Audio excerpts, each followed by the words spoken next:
Hi everyone, it's Lisa with InkandInspirations.com, and in this video we're going to be making a project with the Circle Celebration stamp set.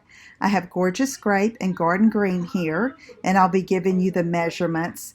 That Gorgeous Grape is 6 by 3 1/4, and I'm scoring it on the long side at 2, 2 1/2, 4 1/2, and 5.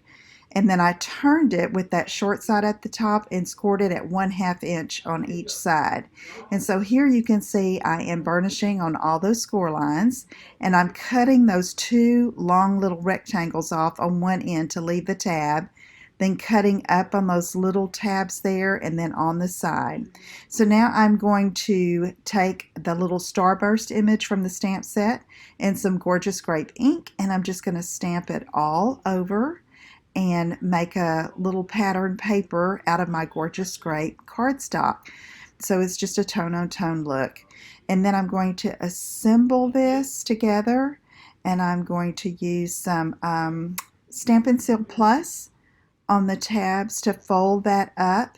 I'm just folding those little tabs in, the short ones, and then putting adhesive on those two tabs and folding that up and securing it.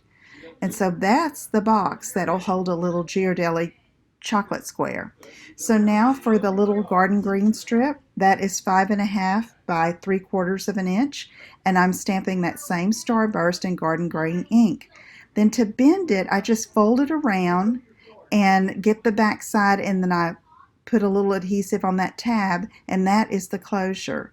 So now to decorate the little box, I've got one of the larger circles, and I'm stamping on basic white with Gorgeous Grape cards ink, and then stamping the little starburst in garden green in the center.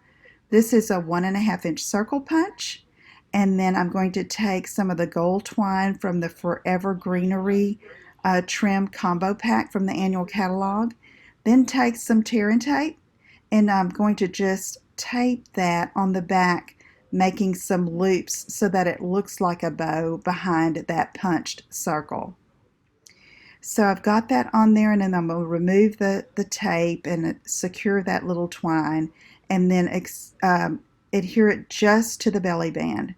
And now I'm looking for an embellishment to put in the center, but later on I found that what really works is a holiday rhinestone in a gold color.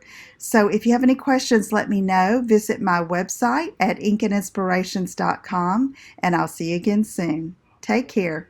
Bye-bye.